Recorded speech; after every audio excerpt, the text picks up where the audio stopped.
All right, everybody. Welcome to the 295th edition of the Holy Backboard podcast. I am Dustin here in Rip City, and I got my man. Sage chilling live and direct. It's been a whole week since we last talked. It's been like It's been almost 2 weeks, bro. really? Yeah, we didn't record last Sunday. We did Friday though. Yeah, but that was pre-recorded. Fuck, was it? Shit. Well, The Ohio State duo was the last episode we recorded, and that was not. It was about a week and a half, so not quite 2 weeks. okay, because we've done basically two episodes forever. So skipping the Sunday one was just like the vacation that I guess is going to keep on coming until the Blazers actually start playing real basketball. But it has been a minute, and or unless there's more information to discuss other than ain't the shit. NBA draft, but we don't really have a whole lot of information right now until May 17th, which is the NBA draft lottery. We did a mock draft in March. Our goal was to do at least one mock draft a month leading up to the NBA draft. This is April's version. We know the Blazers will not have two lottery picks heading into the draft lottery. This will be the last mock draft where Portland will be slated at the number 6 pick. Chances are it probably won't land there. It could be 7, 8. It could move into the top 4. But from what I've read and from what I've understood about the draft lottery and how the process works, I think there's a greater than 50% chance that Portland actually will not stay at 6. So for all intents and purposes, this mock draft will be a little bit different than the one we did in March, where we used the Tankathon simulator. This one, we'll keep it status quo as it stands heading into the draft lottery. And then obviously, once the lottery balls have made their way down on the 17th, we will be using that order moving forward. Sage, before we get into this mock draft, does Portland only having one lottery pick change your draft strategy if you're the Trailblazers, or do you still go, this is my best player available, I'm taking him regardless of whether we have a backup pick to use? I feel like if one of three players are there for the Portland Trailblazers at 6, you just take them. Shaedon Sharpe, AJ Griffin, and Benedict Mathurin. So whoever is picking for the Blazers, if it was me and one of those three were there, that is who I'd be taking. My stance on Shaedon Sharpe has lifted quite a bit, and now he is definitely in the three guards that I'd be willing to take at 6. Yeah, I would say that I've been a little bit more swayed to go towards the home run. You get one shot at it. You're a small market, and this is the first lottery pick in 9 years. I think you have to go not just incredibly high risk, but I think you do need to get a player with a high ceiling. This isn't a Blazers roster that is 1 to 2 pieces away. It's multiple pieces away. And you look around the league and how the landscape is changing. Minnesota has Anthony Edwards. Dallas has Luka Doncic. Memphis Grizzlies have Ja Morant. Those were all high lottery picks that panned out, and now their franchises are set for the foreseeable future. No disrespect to a player like Keegan Murray, who I think is a safe player and who is going to be probably a 10 to 15 year vet in this league. I think you need a player that just has a little bit more juice that can get Portland to that next level. And now if Portland maybe had a contending roster and they were maybe like the Pelicans, where you got your core, your foundation with Zion and CJ, Brandon Ingram, you even got your key pieces on the outside of that core with a Trey Murphy and a Herb Jones, then you can probably say, okay, we could use a guy like Keegan Murray. He can just fit in right away. We got our stars. We don't need another, potential person that we have to feed. Keegan Murray's going to slot right in and be able to fit nicely with that organization. That's just an example. I think Portland, your foundation, you're starting almost from the ground up. I mean, you got some pieces, but the house is a long ways away from being built. And that's why I would shift towards, okay, we need to get somebody who could really elevate this franchise, give the city, the fans some hope, because tell you what, say it's just been 30 years since our Blazers have made the NBA finals. And I'm getting a little antsy. And so I want to make sure we get that player that could get us to the promised land. I'll let you kick it off. I'll give you the number one pick in this draft. If we're going by the current standings, who do you have the Houston Rockets selecting, Sage? I mean, look, Houston Rockets, because of my board, Chet Holmgren's my number one. Then it would be Jabari. I feel like the Rockets have space on their center because Christian Wood may or may not be a part of their long-term situation. Alperen Sengun definitely is, but I feel like he can play with either. I'm going with the more upside pick with Chet Holmgren. The potential of him, if he hits his absolute ceiling, is just such a high valued player. I mean, he could be like Evan Mobley plus active 3-point shooting. I think that he could solve a lot of the issues with their defense, being down there, cleaning up all of their problems. I mean, you're still trying to make Jalen Green their focal point. And I think Jabari could do a good job, but I think Chet, just because of the defense, like that team is just going to give up points in bunches. So to have somebody that can erase some shots and then make some shots of his own, I think that Chet Holmgren would be the number one pick in this draft for the Houston Rockets because of the absolute diamond that he is on this board. And if he hits his absolute ceiling, is the game changer of game changers. And he doesn't negatively affect Jalen Green. So that's where I would go with my first pick if I was the Houston Rockets. Yeah, they definitely need some defense when you've got KPJ and Jalen Green in the backcourt, known as scoring first guards. And you're right, Christian Wood probably not in the long-term future, so they need to solidify that. And it so happens to be 3 of the 4 best players in this draft are big, so I don't think they could go. I probably would not lean Paolo here because you want more of a defensive-minded player when you've got those guards, but I have no qualms with Chet going number one. And I think Jabari is more of a perimeter defender instead of, like, you need somebody to erase some shots. Like, the fact that Marcus Smart is Defensive Player of the Year, like, perimeter defense is great, but you need that big man inside that can defend that rim. So that's why Chet was just the added defensive intelligence and skill set is why. At number 2, I have the Orlando Magic taking Jabari Smith from Auburn University. I've seen a lot of mock drafts having Jabari slip just a bit and Paolo rising. That doesn't surprise me given Duke's run to the Final Four and Jabari put up a stinker against Miami, 3 of 16. But I'm not too swayed about tournament performances. I remember being incredibly high on Tyrese Thomas from LSU and really low on LaMarcus Aldridge when those two played. LSU just destroyed Texas. LaMarcus looked overmatched, overwhelmed, and Tyrese's athleticism was just jumping off the screen. But one's a perennial all-star and the other was out of the league, relatively quickly. And that's why it's important not to put too much stock in one game. Teammates make a whole lot of difference. This pick, I feel, gives Orlando some form of a direction. They have so many guards, and I wouldn't have a problem taking Ivy or Sharp here because if you feel like they're the best player, grab them. But in this case, Jabari Smith to me is my number one player on the board. I feel like you can now clear up the guard room a bit. I mean, they've got Fultz, they've got Suggs, they've got Gary Harris, Cole Anthony, RJ Hampton. They need to trim at least 2 or 3 of those players and start to fill out this roster. They're almost in a Portland predicament, but they have a lot of young talent. Like they're just really guard heavy. You're probably going to get John Isaac back next season.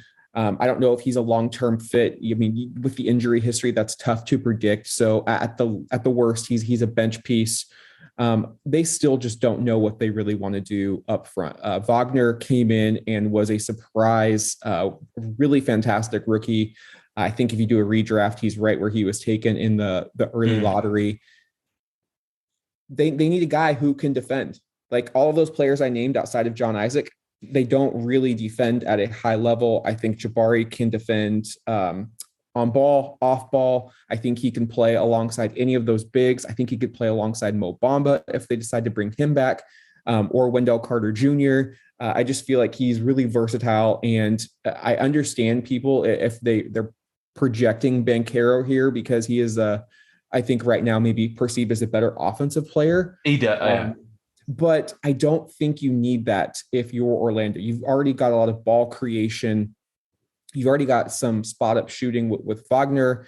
I think Jabari is going to end up being the best player from this draft. I like his position versatility more than Banchero. I like his defensive more, and I like his jump shot more. And if we're projecting the NBA in the next 5 to 10 years, jump shooting is not going away. I mean, size, I think, is going to start making a trend back, but size and shooting will be there. And Jabari Smith, I think, is the prototype of today and future NBA. So that's where I have the Magic going. Yeah, does this spell the end for Mo Bamba? Because I think Wendell deserves to have that center position locked up. So would it be Cole, Suggs, Franz, Jabari, and then Wendell as the starting five? Yeah, that makes sense. You could even put John Isaac in any of those lineups as well. Bamba, I probably feel like he is going to look to move on. But again, if he wants to come back on a team-friendly deal to back up Wendell, who I believe has had injury concerns, that whole roster just needs some stability. And I feel like Jabari, to me, is the safest player in this draft. But I'm starting to lean towards him being like, the shooting's obviously fantastic and great, but I think people are starting to underrate his defense. And he's shown such a good ability to cut off driving lanes and use his feet and use his hands really well on defense. Like, he's not just a shooter, he is a legitimate defender, a legitimate defensive prospect. Like, take away the shooting, he's still going to put in a lot of effort defensively. Look what he did with, a pretty underwhelming guard tandem in Auburn. And he was solid as hell. And then paired with Walker Kessler, it's just, that was a really good defensive front court for the Tigers. So I think that he could solve a lot of problems. Him and Wendell as the front court would be a very good defensive pairing. So I am a fan of that. And yeah, I think that he definitely deserves his flowers for his defensive effort. He is a very, very intelligent, good defender. Who do you have the Detroit Pistons taking at number 3? I think I'm going Paulo because, I feel like Cade needs to be the primary initiator for the Detroit Pistons. I think Paulo is the guy that could be that secondary guy on offense with his passing and his dribbling and his playmaking. I think he might be the best playmaker in this draft. If you think of Ivy and the ball placement that he does on his passes, it's not there yet. I feel like Paulo could be that secondary guy. He can get the 20 points, get some assists, get some rebounds. Obviously, the defense is going to be an issue, but the Detroit Pistons are a rebuilding team. I believe in Paulo's skill set. He has the potential to really be a nightmare for a defense, because if you put somebody tall on him, he's just going to speed boost by him. And then if you put somebody small, he can post up. But I think Paulo as a perimeter initiator, as a secondary perimeter initiator, would be just high tier greatness. And then I'm sure Detroit has other picks. They can get some shooters to surround both of them. But the core of Cade Cunningham and Paulo Banchero is too tempting for me to really try and think Shaden or Ivy.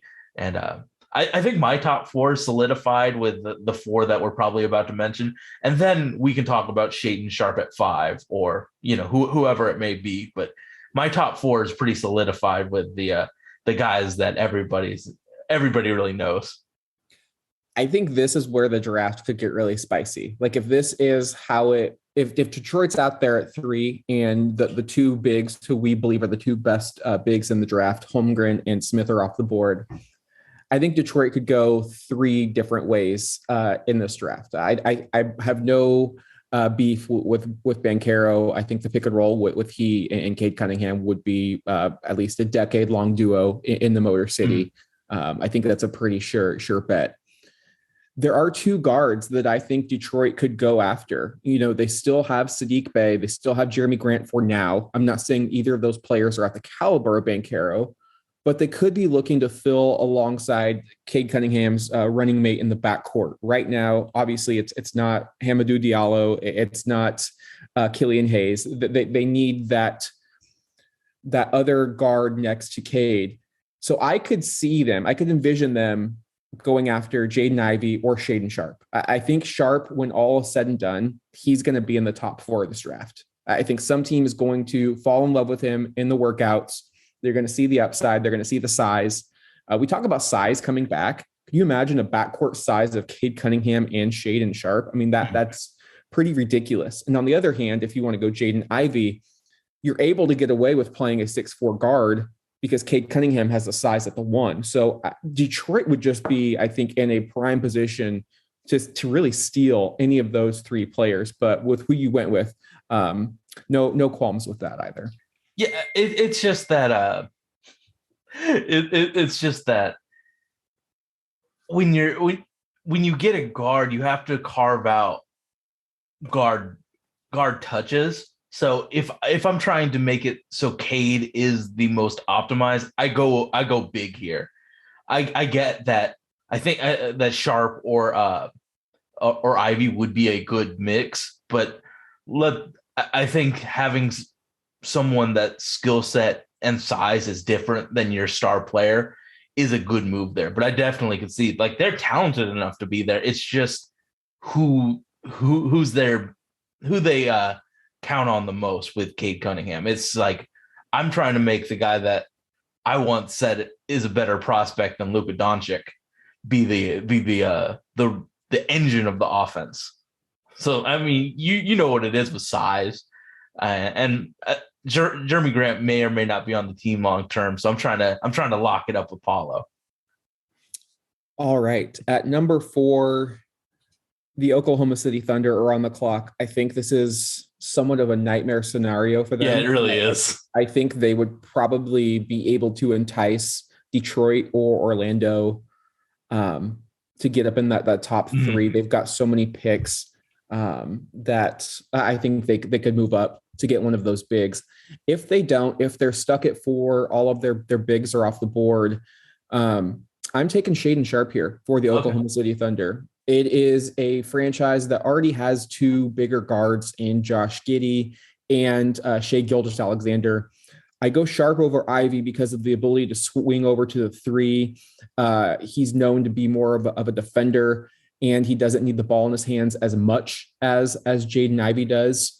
I think Oklahoma City is a franchise that has shown they want to go upside. They took Pokusevski, and he's starting to look strong. They've also been a franchise that has shown their willingness to commit to the full rebuild, and no matter how long it takes, trying to get the best player possible in 5 years, not next year. So it's a really intriguing core for the Thunder. I think the question for them is, what do they do with Lou Dort? They probably have to figure out what to do with Lou Dort regardless, because Giddey has shown in his rookie year that he is a long-term starter. I don't see them trading SGA anytime soon. And if they keep those 2, Dort's probably too good to kind of stick to the bench, and then you really need that size. So it's an interesting franchise at the moment. They clearly need help up front, but I think they swing for the fences. They go for Sharpe, and their umpteen remaining draft picks over the next 2 or 3 years, they could probably find a big or sign one in free agency. And I remember this team was below even the minimum salary apron, so they have got cap space for days. They can fill in their needs in free agency, whereas other teams have to kind of maybe look at the draft to do that. So I think they go highest upside, which they have shown in the past, and go with Shaedon Sharpe here. I think Sharp in this scenario is kind of supremely optimized. Like, I don't think of Shaden Sharp at this very moment as a alpha, give me the ball and let me work type of player.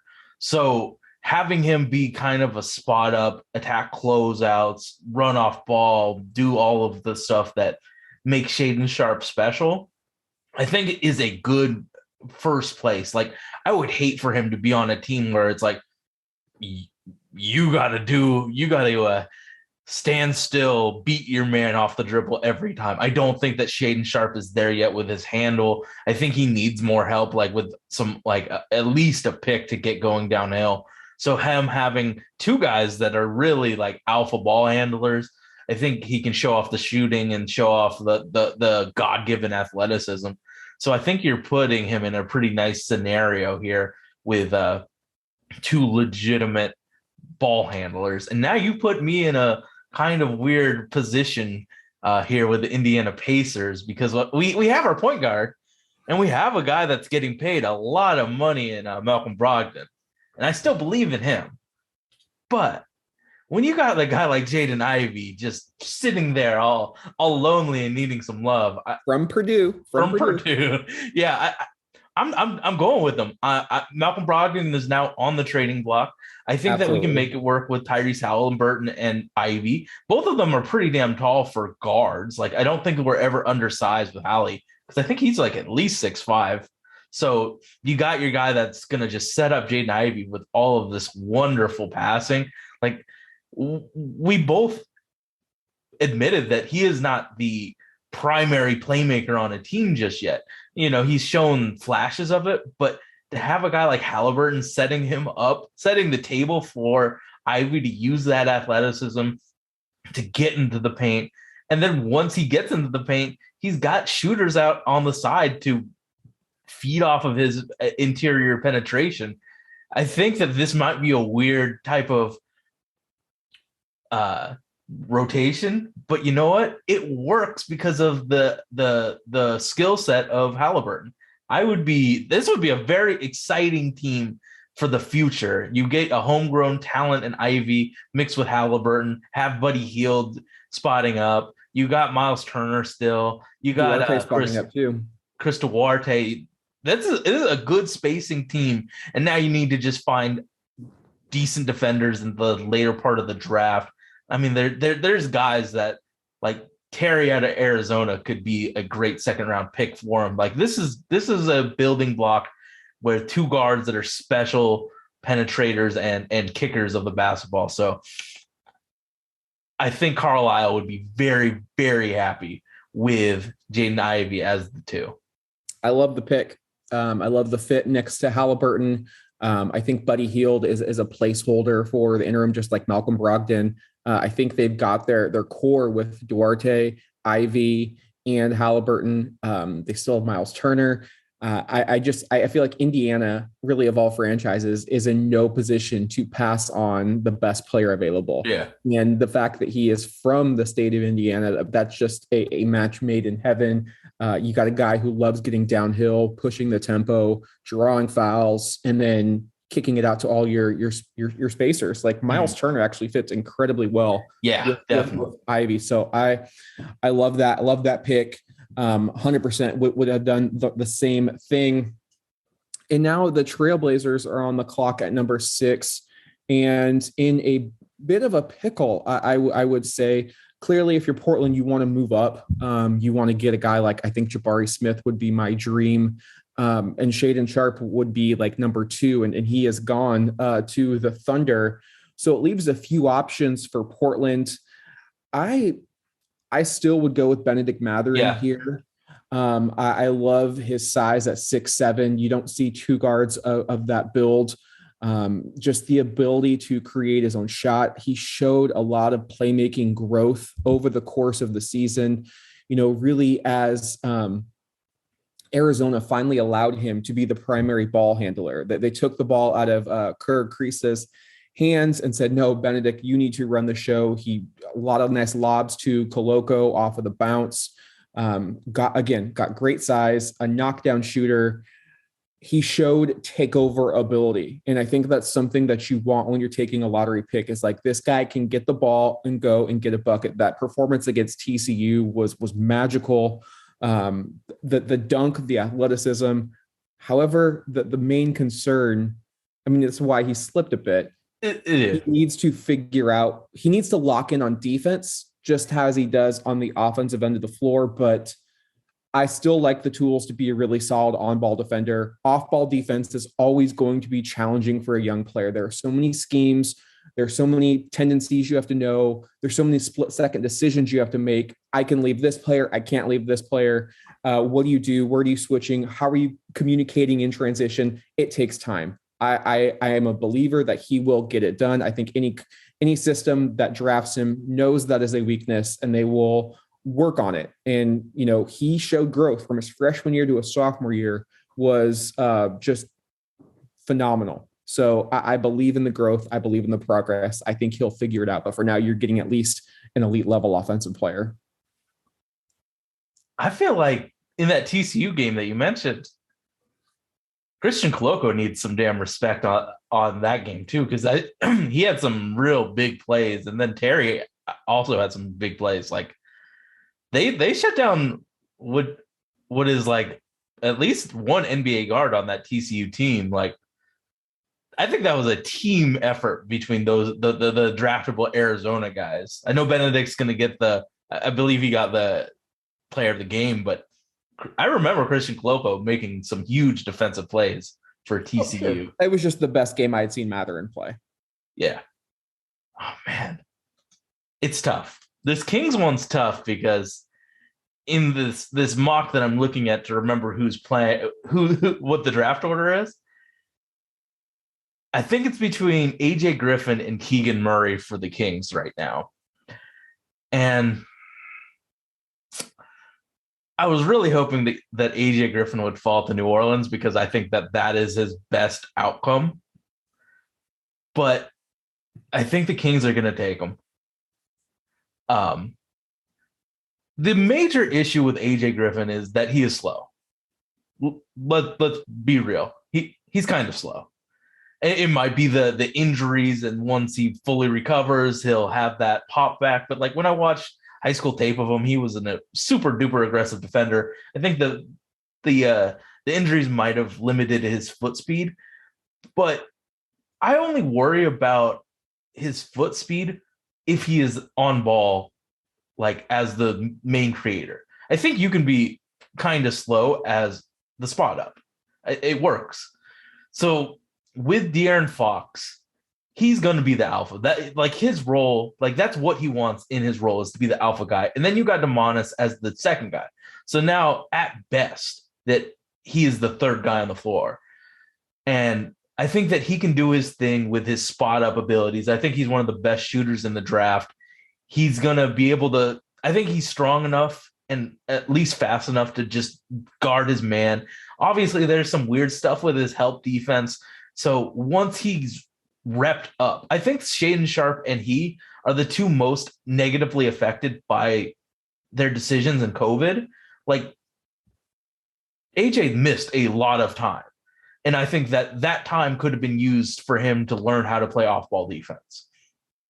So I think the Kings are going to take that risk, accept that he's kind of slow, and use that God-given shooting ability, put him in places where he can just get open, get ready to shoot, and you've got your starting wing for 10 plus years with AJ Griffin. So are you having the Kings basically draft Harrison Barnes as replacement?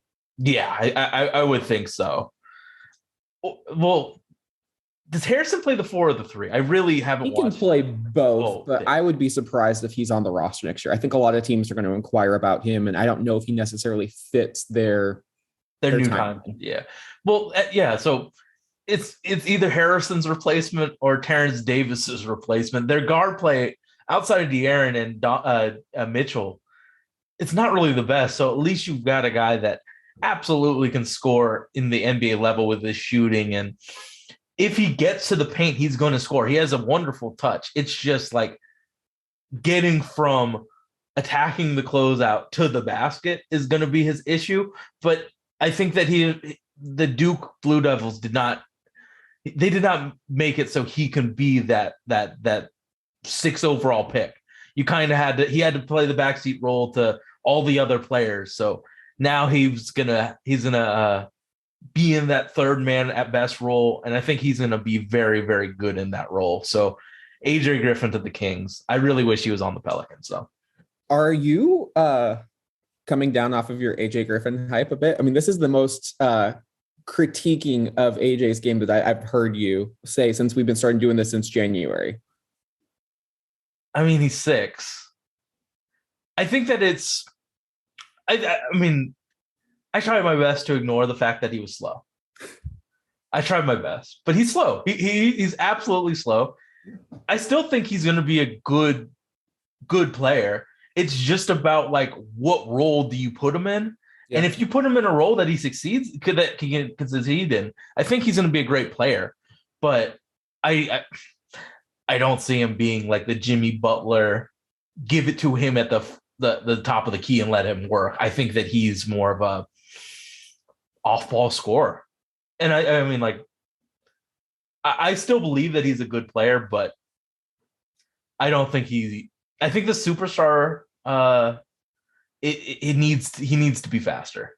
So if the injuries just like negatively affected him for that year, which may be the case, then I still think that he's good. But like the speed's, it's a factor.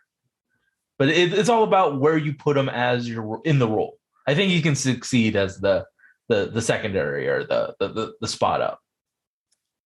So the New Orleans Pelicans are on the clock at number 8. You mentioned you wished AJ was there. If I'm doing this mock draft, I would hope if I was a Pelican fan that Benedict Mathurin. Yes, one of the I think those are the fits for New Orleans, and there are a couple of ways.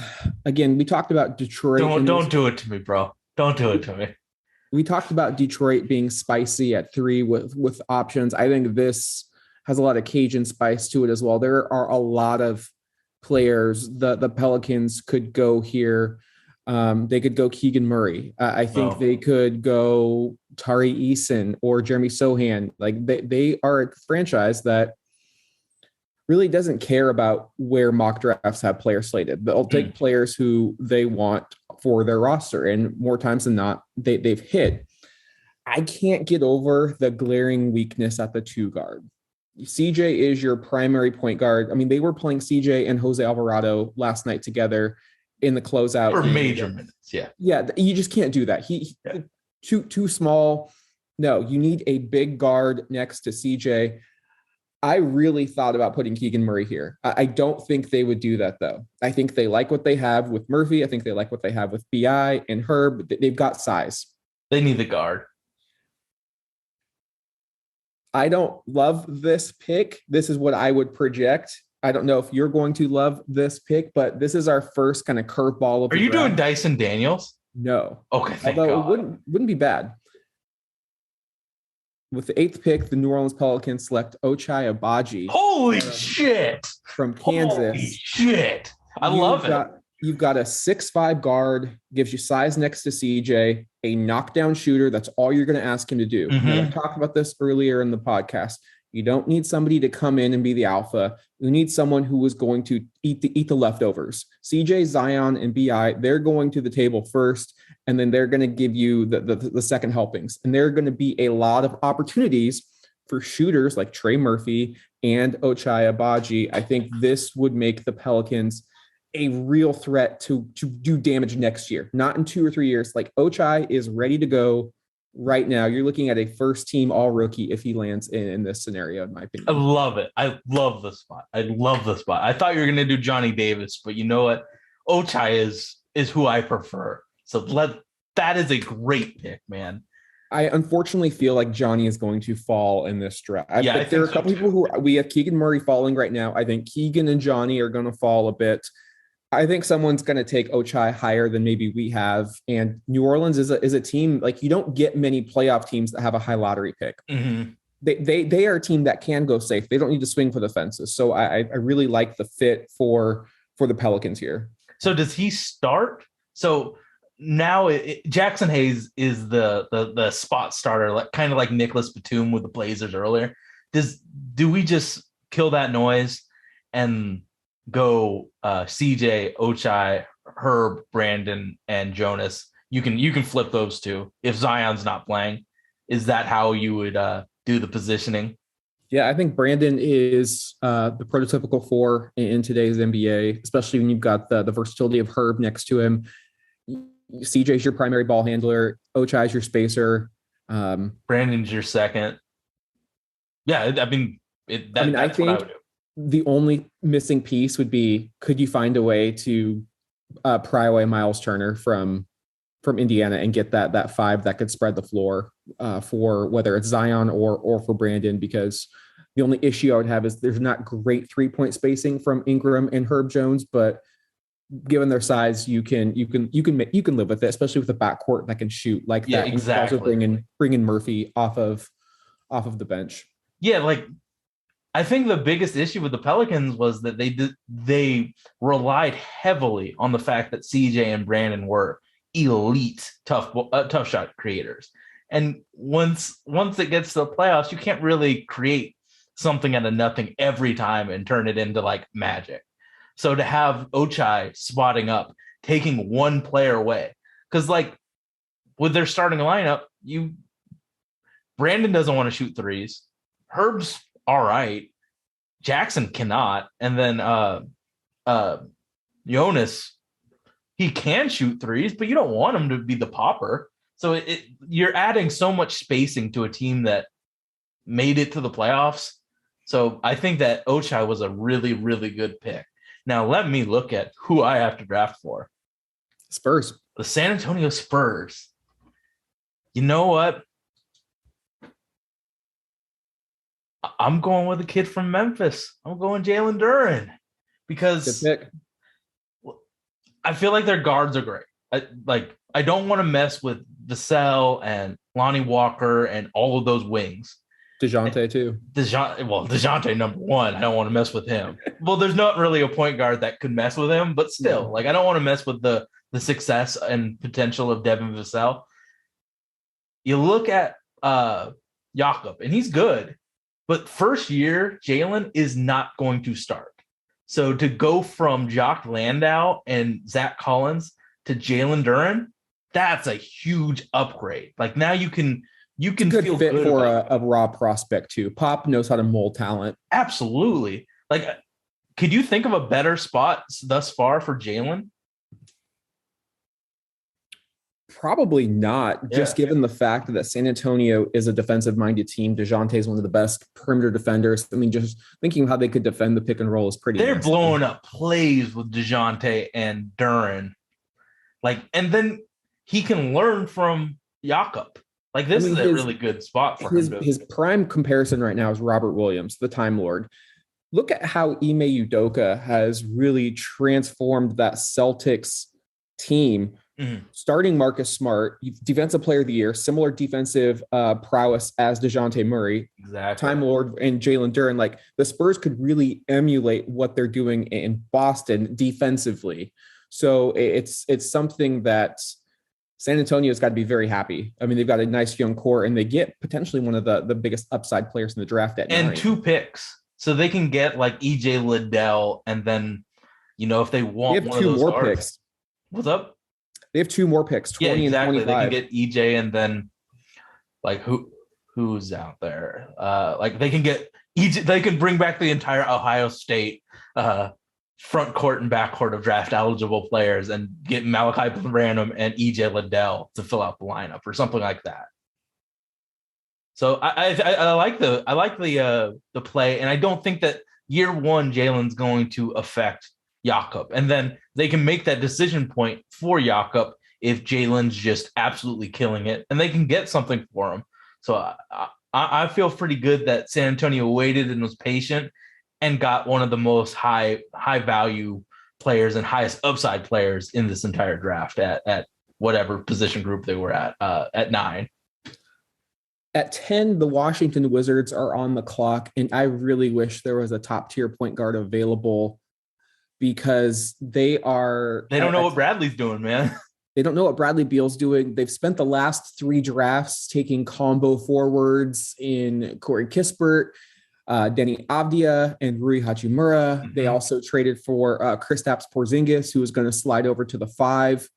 I think you say the hell with your last 3 picks. I mean, yeah, they could keep playing it if they want to, but you can't let those picks factor into taking the best prospect available for you. Like, we talk about sunk costs all the time. If those guys turn out, great. If not, they could be bench players. But the slide stops for Keegan Murray. I think he's a really nice fit alongside Porzingis on that front line, given he's going to give you more defense. I think he could be a great pick and pop player.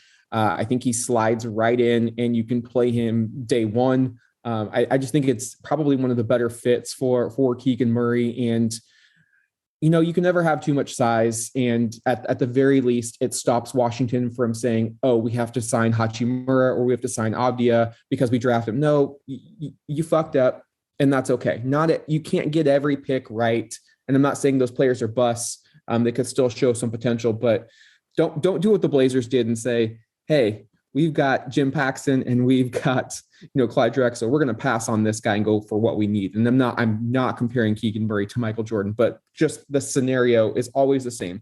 Always take the best player available, especially when you're the Washington Wizards and have been irrelevant since Wes Unseld was rocking that Bullets jersey in the late 70s. So I think Keegan Murray, the slide stops there. I think it makes sense. It was a really tough spot to draft because of it's just a weird roster. Did you think about Johnny Davis at all, or was it Keegan stopping the slide? I thought about Davis, but I do think Bradley Beal will stay, and I feel like they're going to go for the two-way production of Keegan. I think I liked the fit alongside Porzingis better than I liked the fit with Davis alongside Beal. I just think that we need to stop saying that Bradley Beal's a 2 guard. He's a 1. Like he drives that offense. So if I was in that spot, I guess I would take Keegan because of the slide, but then I would have thought long and hard about Johnny Davis. And I have the New York Knicks, right? Yes. Well, I just mentioned him. They need guard play at the worst way.